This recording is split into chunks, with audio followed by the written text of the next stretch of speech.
मान्यवर साहब काशीराम ने पार्टी किसी बनाई थी? मान्यवर साहब काशीराम का नारा था ब्राह्मण बनिया ठाकुर छोड़ बाकी सब DS4 था ना नारा, मैं तो नहीं कह रहा ना, सबका नारा था ना। हमने क्या करा? हमने सर्वजन हिताय सर्वजन सुखाय कर दिया। चलो सर्वजन हिताय सर्वजन सुखाय भी वही नारा तो बीजेपी और RSS के लोग लगा रहे थे, अयोध्या में जाकर के राम मंदिर कर रहे थे, वही नारा हम कर रहे थे, जय भीम जय परशुराम। देखिए जय भीम और जय परशुराम साथ साथ नहीं चल सकता।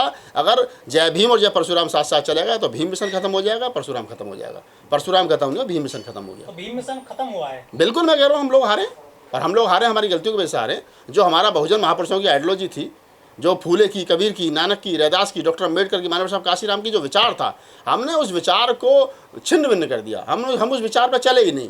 हमने फोटो तो उन महापुरुषों की लगा कर रखी, लेकिन वो विचार हमारे पास नहीं रहा। विचार जब नहीं रहा तो क्या रिजल्ट आपके सामने। तो क्या अब बहुजन समाज को राजनीति की जरूरत है या नहीं है? देखिए मैं कह रहा हूँ कि बहुजन समाज पार्टी 6 महीने में खड़ी हो सकती है दोबारा।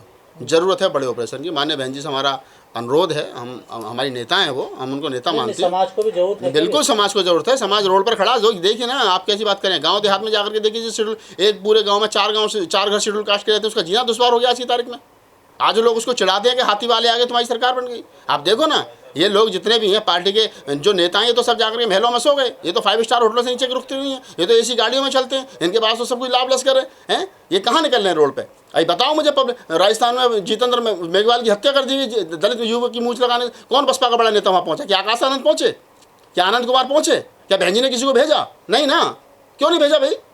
क्यों नहीं भेजा? आकाश आनंद को हम नेता तो बनाएंगे, लेकिन दुख दर्द में लोगों को शामिल होने के लिए नहीं जाएंगे। वो रोड पर नहीं उतरेंगे, धूप में नहीं जाएंगे। क्यों नहीं जाएंगे? इस पर जाना चाहिए।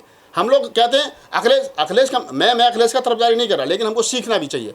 अखिलेश को लोग इसलिए पसंद नहीं करते कि वो OBC है या कोई बहुत, अखिलेश को लोग इसलिए पसंद करते हैं कि वो रोड की राजनीति करता है। मैं चंद्रशेखर का विरोधी नहीं हूँ, वो भी समाज का आदमी है, लेकिन मैं हमेशा लोगों से एक बात कहता हूँ, मेरा चंद्रशेखर के साथ व्यक्तिगत विरोध हो सकता है, लेकिन जिसके अंदर क्वालिटी उसकी तारीफ करनी चाहिए। मैं कहता हूँ कि चंद्रशेखर 365 दिन की राजनीति करता है। वो जरा से मुद्दे पर रोड पर उतर करके आता है और कहता है नहीं हमारे समाज के साथ गलत हो रहा है। लेकिन जो हमारे बड़े नेता हैं वो क्या कर रहे हैं, या फिर जिन लोगों को हम समाज में स्थापित करना चाहते हैं, हम आकाश आनंद को स्थापित करना चाहते हैं, हमें कोई दिक्कत नहीं, आप करिए, लेकिन आकाश आनंद को पहले कम से कम कहिए जा करके कि जाओ, समाज का शोषण हो रहा है, समाज की बहन बेटियों का बलात्कार हो रहा है, समाज के लोगों की हत्या हो रही है, समाज के लोगों की जमीनों पर कब्जा हो रहा है। आइए आकाश आनंद बैठे रोड पर धरने पर, हम उनके साथ बैठेंगे, 1 लाख युवा उनके साथ बैठेगा। क्यों नहीं आते उतर करके? क्यों नहीं आते वो? तो मैं कह रहा हूँ ना, क्यों नहीं यार। अगर पार्टी का शीर्ष नेतृत्व उनको नेता मतलब राष्ट्रीय कोऑर्डिनेटर उनको बना रहा है और उनसे उम्मीद कर रहा है कि वो समाज का नेतृत्व करें, तो नेतृत्व करने की क्षमता तो पैदा करो ना पहले। मैंने तो लिखा, मुझे कोई पद थोड़ी चाहिए बसपा में, मैं बसपा का सपोर्टर हूँ, बसपा का शुभचिंतक हूँ, मैं बहन जी को नेता मानता हूँ, लेकिन बोल रहा हूँ इसलिए कि अगर आप आकाश आनंद को नेता बनाना चाहते तो लड़ाओ ना उनको चुनाव। क्यों नहीं चुनाव लड़ा रहे हो आप? क्यों चुनाव से हटा रहे हो उनको? आज देखो सिकंदर बहुत भीम आर्मी के प्रदेश अध्यक्ष हुआ करते थे, उनको हम लोग जो है वो बसपा में लेकर के आए।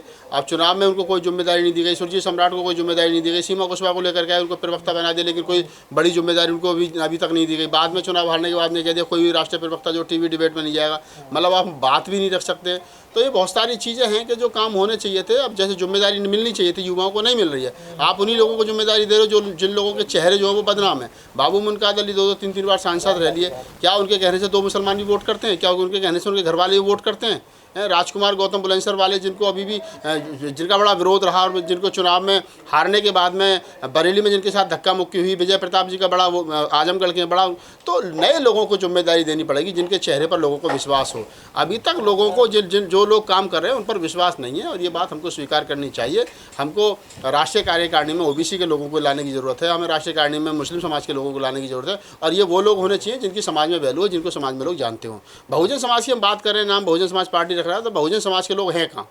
1 मुसलमान 2 चमार। राष्ट्रीय कारिणी का हाल यही है। बहन जी खुद चमार, भैया उनके भतीजे खुद चमार, भतीजा खुद चमार, और जो पार्टी के कार्यकर्ता वो सब चमार। तो चमारों से काम थोड़ी चल जाएगा। मान्यवर साहब काशीराम के समय पर देखिए, कुशवाहा हमारे साथ हुआ करते थे, मौर्य हमारे साथ हुआ करते थे, पटेल हमारे साथ हुआ करते थे, वर्मा हमारे साथ हुआ करते थे, निषाद हमारे साथ हुआ करते थे। ये तमाम मोस्ट बैकवर्ड की जातियाँ हमारे साथ हुआ करती थी। जो मान्यवर साहब काशीराम ने नेता बनाए थे मोस्ट बैकवर्ड समाज में, वो सब हमने भगा दिए, और उसके बाद में भगाने के बाद में या वो हमें छोड़ करके चले गए और हमने उनकी जगह भरी नहीं। अगर एक नेता हमें छोड़ करके जा रहा था, हमें 2 नेता तैयार करने चाहिए थे, हमने तैयार किए नहीं। हमने सोचा कि नहीं सब क्या नाम हमारे नाम पर ही वोट दे देगा, हाथी के चुनाव चिन्ह पर वोट दे, ऐसा नहीं है। अगर स्वामी प्रसाद मौर्य छोड़ कर गए तो उनकी जगह किसने भरी? बाबू सिंह कुशवाहा गए तो किसने भरी? रामेश्वर राजभर गए तो किसने भरी? ये जितने नेता पीछे से पटेल गए, कुर्मी, ये जितने लोग गए, इनकी जगह भरी किसने? वो जब जगह भरी नहीं गई और जब अब उसको हम लोग काटते चले गए तो अब जो रिजल्ट हमारे सामने, मैं पहले दिन से कह रहा था कि हम जो है वो चमारों की, अब ये बहुजन समाज की नहीं, चमार समाज की पार्टी बनकर रह गई है। तो चमारों की पार्टी, चमार 14-15% है, 12.5% वोट हमको मिल गया, 10% चमारों ने वोट दे दिया, 2-2.5% और वोट मिल गया है। इधर उधर का थोड़ा सा प्रत्याशी का, थोड़ा सा और 1-8% मुसलमानों ने दे दिया, 1-8% और किसी ने दे दिया, 12.5% वोट हमारे पास में है। बड़े लेवल पर अगर सुधार नहीं हुई तो मुझे लगता है कि 2024 में 5% रह जाएगा। लेकिन लोग कहते हैं कि बीएसपी तो नेताओं की जो नर्सरी है वहाँ नेता पैदा किए जाते हैं। हाँ, तो पैदा किए जाते थे ना, अब थोड़ी किए जाते। नर्सरी तो बंद ही जमाना हो गया। जब नेता पैदा होते थे बीएसपी में, तब वो जमाना काशीराम साहब के दौर का था, बहन जी के स्टार्टिंग दौर का था, जब नेता पैदा होते थे।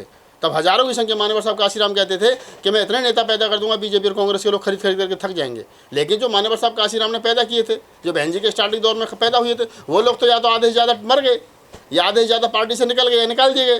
तो हमने तो कुछ तैयार किया ही नहीं ना भाई। हमने कौन सा नेता तैयार किया? किसी ने नेता बनने की कोशिश की तो उसको पार्टी अच्छा ज़्यादा बड़ा नेता बनना, जयप्रकाश चल बाहर, उसको हमने बाहर कर दिया। अब बताइए ना मुझे, इतने कितने लोग हैं? जयप्रकाश है बेचारे, राष्ट्रीय उपाध्यक्ष रहा, राष्ट्रीय कोऑर्डिनेटर बनाया आपने, उसके बाद में पार्टी से निकाल दिया। निकालने के बाद कसम खा रखी है, गांव-गांव जा रहा है, गली-गली जा रहा है, घूम रहा है, सारा कुछ कर रहा है। क्या हमने दिया उसको? हमने दिया क्या उसको? कुछ दिया उसको हमने? इंदु चौधरी है, प्रोफेसर हैं, वो फिर भी कह रहे हैं बसपा के लिए इतना काम करती हैं। सीमा कुशवाहा को लेकर के आए, सुरजीत सम्राट को लेकर के आए, सिकंदर बौद्ध को लेकर के आए। नए युवा हैं, दो ना इनको जिम्मेदारी। भाई कब दोगे? सब कुछ तो बर्बाद हो गया। बहन जी ने कहा कि मेरे एक भतीजे नहीं, सब भतीजे तो ठीक है, सब भतीजे तो एक आकाश आनंद के अलावा दूसरे भतीजे को तो जिम्मेदारी दो ना। इतने भतीजे और इतने भतीजे घूम रही है समाज में, क्यों जिम्मेदारी नहीं देते हैं आप? ऐसा थोड़ी होगा कि चुनाव हार गए, इतने बहुजन महापुरुषों की सारी विचारधारा है और आप चुनाव हारने के बाद में एक पर्चा पढ़ करके बहन जी चली गई, क्या जी मुसलमानों ने हमें वोट नहीं दिया। अरे मुसलमानों ने हमसे हमारे घर पे आकर वादा किया था कि हम आपको वोट देंगे। बहन जी को ये भी कहना चाहिए था ब्राह्मणों ने हमको वोट नहीं दिया, क्यों नहीं कहा? सवाल तो बहुत सारे हैं जो हो सकते हैं। तो हमको लोकतांत्रिक तरीके से पार्टी को चलाना पड़ेगा, डेमोक्रेसी को मान करके पार्टी को चलाना पड़ेगा। और मैं, लोग सर बार बार ये कह देते हैं जब हम किससे बात करते हैं कि बीएसपी में लोकतंत्र नहीं है। बिल्कुल सच्चाई है, लोकतंत्र नहीं है। मैं तो कहता हूँ, तो पहले दिन से कह रहा हूँ लोकतंत्र नहीं है। मैंने तो सुझाव दिया है, मैं तो भी आपके चैनल के माध्यम से बता रहा हूँ। विधानसभा अध्यक्ष का चुनाव सेक्टर प्रभारी करेंगे। एक विधानसभा में 50 से 60 सेक्टर अध्यक्ष होते हैं। 50 से 60 सेक्टर अध्यक्ष, जितने भी सेक्टर अध्यक्ष हैं वो विधानसभा अध्यक्ष को चुनेंगे। विधानसभा अध्यक्ष जिला अध्यक्ष को चुनेंगे, वोट डालेंगे। जिला अध्यक्ष मंडल अध्यक्ष को चुनेंगे और मंडल अध्यक्ष विधानसभा प्रदेश अध्यक्ष को चुनेंगे। ये प्रक्रिया है, होनी चाहिए ना। ऐसा थोड़ी कि ऊपर से किसी ने बना करके जिला अध्यक्ष भेज दिया, वो विधानसभा अध्यक्ष से बात नहीं करता, विधानसभा अध्यक्ष सेक्टर बूथ अध्यक्ष से बात नहीं करता। ये तरीका थोड़ी है कोई राष्ट्रीय। मैं तो कहता हूँ कि आपने कहा ना लोकतंत्र अगर आपको देखना है ना तो लोकतंत्र देखो बीजेपी में। जेपी नड्डा ने सोचा नहीं था कि कभी वो राष्ट्रीय अध्यक्ष बनेगा पार्टी का। मोदी जी ने सोचा नहीं था कोई प्रधानमंत्री बनेंगे। अमित शाह ने सोचा नहीं था। लेकिन वहाँ लोकतंत्र उनके वहाँ तरीका है, वहाँ किसी की बापोती नहीं चलती, वहाँ एक परिवार का राज नहीं चलता। तो फिर काम भी ठीक करते होंगे बीजेपी वाले? मैं काम ठीक और गलत की बात नहीं कर रहा, मैं सिर्फ लोकतंत्र की बात कर रहा हूँ कि वहाँ क्या लोकतंत्र है। वहाँ क्या नाम है, लोकतांत्रिक तरीके से जेपी नड्डा को लेकर के आए लोग। अब कल को और कोई बन जाएगा, परसों को कोई और बन जाएगा, लोकतांत्रिक तरीके से सरकार भी चला रहे हैं ना, वो तो कहते हैं। सरकार तो कहाँ, सरकार, मैं सरकार की बात ही नहीं कर रहा। सरकार तो कैसे चली आप सबको पता है। मैं ये कह रहा हूँ कि पार्टी वो लोकतांत्रिक तरीके से चला रहे हैं। और मैं तो कह रहा हूँ कि जिस उद्देश्य के लिए वो बने, वो अपना उद्देश्य, भाई हिंदू राष्ट्र के लिए वो बने थे। उनका पहले दिन से आरएसएस का और बीजेपी का साथ हम हिंदू राष्ट्र बनाए, तो उस पर काम कर रहे हैं, लोग उनको वोट दे रहे हैं। हम लोग किसके लिए बने थे?